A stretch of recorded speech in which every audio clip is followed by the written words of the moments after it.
Hi குட்டீஸ், இன்னைக்கு நம்ம ஒரு அழகான கதையை பார்க்க போகிறோம். உண்மையான சக்தி நமக்குள்ளே தான் இருக்கு அப்படிங்கிற ஒரு கதையை நம்ம பார்க்க போகிறோம்.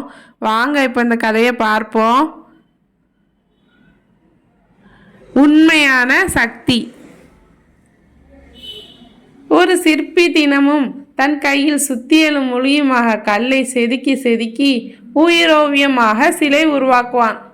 அவன் கைகளில் புண்கள், உடல் முழுவதும் வலி. ஆனால் தன் உழைப்பில் ஒருபோதும் குறை வைத்ததில்லை. ஒரு நாள் அந்த சிற்பி ஒரு பிரம்மாண்டமான அரண்மனைக்கு சென்றான். அங்கே மன்னன் பொற்கிரீடம் அணிந்து சிம்மாசனத்தில் அமர்ந்திருந்தான். எல்லோரும் அவனை வணங்கினார்கள்.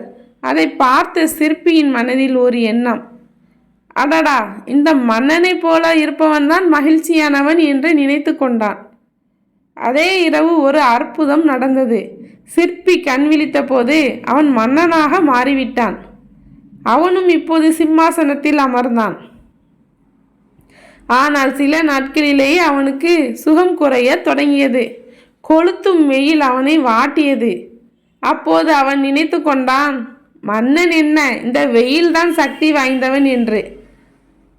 உடனே அவன் சூரியனாக மாறினான். அக்னியாய் பிரகாசித்தான். பூமியில் எல்லாவற்றையும் ஒளியால் நிரப்பினான். ஆனால் ஒரு கருமேகம் வந்து சூரியனை மறைத்தது. ஓஹோ, அப்படியானால் இந்த மேகமே சக்தி வாய்ந்தது என்று நினைத்து கொண்டான். அவனும் மேகமாக மாறினான். ஆனால் வேகமான காற்று வந்து மேகத்தை துரத்தியது. இல்லை, காற்றே மிக வலிமையானது என்று நினைத்து அவன் காற்றாக மாறினான். காற்று வேகமாக வீசியது. ஆனால் ஒரு இடத்தில் ஒரு பெரிய பாறை அசையாமல் நின்றது. காற்று மோதியும் அசையவில்லை. அப்போது அவன் நினைத்தான், அப்படியானால் இந்த பாறை தான் மிக சக்தி வாய்ந்தது என்று நினைத்து அவன் பாறையாக மாறினான். அசையாமல் அமைதியாக நின்றான். இப்போதுதான் நான் எல்லாவற்றிலும் பெரியவன் என நினைத்து கொண்டான். சில நாட்களில் ஒரு மனிதன் அவன் அருகே வந்தான்.